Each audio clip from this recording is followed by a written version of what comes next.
Мынау бір айта кететін мәселе, біз жас кезімізде біздің негізгі былай айтқан бізді басқаратын, бізге бағыт бағдар беретін бұл ата анамыз, құрметті ағайын. Бұл ата анамыз. Кейде біз оқу орындарын немесе басқа да мекемелерді кінәлап жатамыз. Бала шағамыздың кейде кері бағытқа кетіп қалғандығына, немесе жаңағыдай бұзақылыққа кетіп қалғандығы жайына, тәртіпсіздікке барғандығына не қыламыз? Кей кезде біз кей мекемелерді, оқу орындар немесе басқа да адамдар кінәлай бастаймыз. Бұл адам табиғатында бар нәрсе.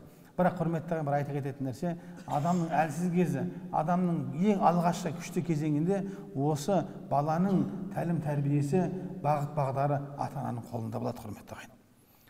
Біз барсамыз білеміз, орта дейді ғой. Орта жаман, ортасы жаман.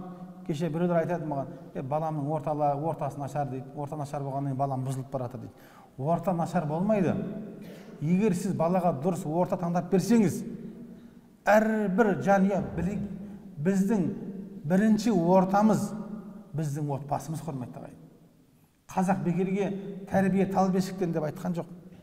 Ел болам десең бесігің түсе деп айтқан жоқ қазақ. Бекерге айтқан жоқ оның барлығы. Бұның барлығы ең бірінші тәрбие, ең бірінші орта бұл отбасы ортасы болады. Егер отбасы құндылық отбасымызда болатын болса, бұл айтқан уақытта ер азаматтың үйдегі рөлі, орны, абыройы бола сақталатын болса, отбасыдағы ананың құрметі, ананың іззеті, ананың қадір қасиет сақталатын болса, отбасында елі зайыптылар бірін-бірін құрметтейтін болса, және де бала шағаға дұрыс тәлім тәрбие беретін болса, қараңызшы, білім Құдайын таныса, дұрыс білім берсе, дұрыс тәлім тәрбие беретін болса, ондай ортадан шыққан бала жаман ортаға бармайды, есімізде болсын. Өйткені ортаны үшке бөледі. Отбасыдағы орта, оқудағы кездегі орта, білім жолындағы ортасы, кейінгі жұмыс ортасы дейді, қараңызда. Өмірлік орта, ең маңыздысы. Бірақ ең бірінші әсер ететін нәрсе отбасы ортасы дейді. Отбасы мықты болатын болса, онда не арсақ қарай ол кейінгі оқу орнында ол не әке-шешемнің үмітін ақтауым керек, әке-шешем жүзін жерге қаратпауым керек, әке-шешемнің төрдегі басын төмен сүйремеуім керек деген ода ой болады. Барынша ол білімге де не қылады, ынтасы болады, ұстазын да құрметтейді, сапалы білім алады. Өйткені оның негізгі ортасы дұрыс болды.